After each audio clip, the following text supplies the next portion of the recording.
Alexander and the terrible, horrible, no good, very bad day.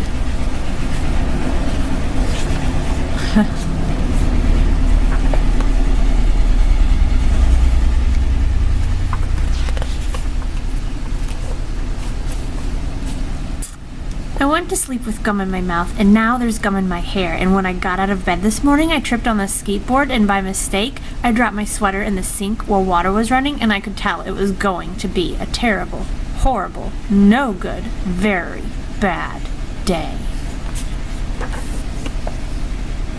At breakfast, Anthony found a Corvette Stingray car kit in his breakfast cereal box, and Nick found a junior undercover agent code ring in his breakfast cereal box. But in my breakfast cereal box, all I found was breakfast cereal. I think I'll move to Australia.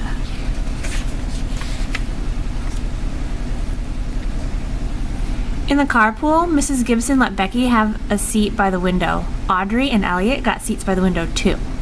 I said I was being scrunched. I said I was being smushed. I said if I don't get a seat by the window, I'm going to be car sick. No one even answered.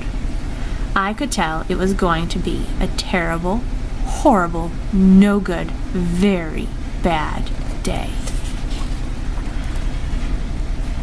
At school, Mrs. Dickens liked Paul's picture of the sailboat better than my picture of the invisible castle. At singing time, she said I sang too loud. At counting time, she said I left out 16. Who needs 16? I could tell it was going to be a terrible, horrible, no good, very bad day.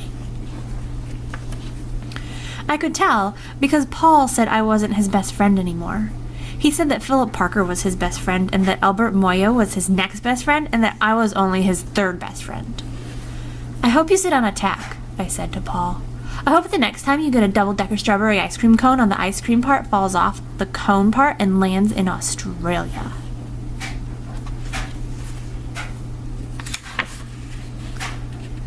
There were 2 cupcakes in Philip Parker's lunch bag, and Albert got a Hershey bar with almonds, and Paul's mother gave him a piece of jelly roll that had little coconut sprinkles on the top. Guess whose mother forgot to put in the dessert?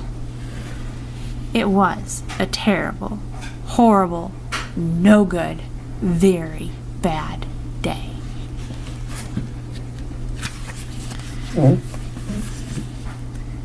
That's what it was, because after school, my mom took us all to the dentist, and Dr. Fields found a cavity just in me.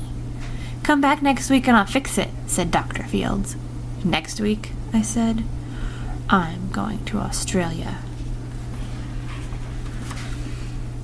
On the way downstairs, the elevator door closed on my foot, and while we were waiting for my mom to get the car, Anthony made me fall where it was muddy, and then I started crying because of the mud. Nick said I was a crybaby, and...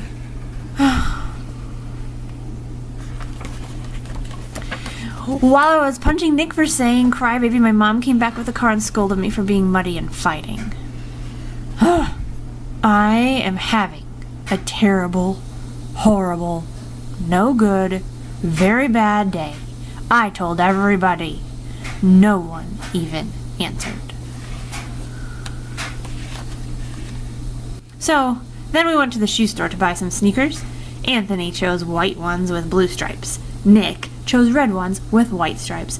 I chose blue ones with red stripes. But then the shoe man said, we're all sold out. They made me buy plain old white ones, but they can't make me wear them. When we picked up my dad at his office, he said I couldn't play with his copy machine, but I forgot. He also said to watch out for the books on his desk, and I was careful as could be except for my elbow. He also said don't fool around with his phone, but I think I called Australia. My dad said please don't pick him up anymore. It was a terrible, horrible, no good, very bad day. There were lima beans for dinner, and I hate limas. There was kissing on TV, and I hate kissing. My bath was too hot, I got soap in my eyes, my marble went down the drain, and I had to wear my railroad train pajamas. I hate my railroad train pajamas.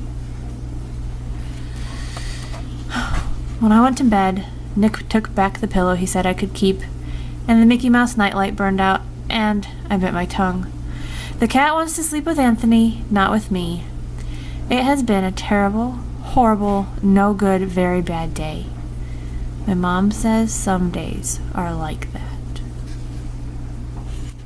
Even in Australia.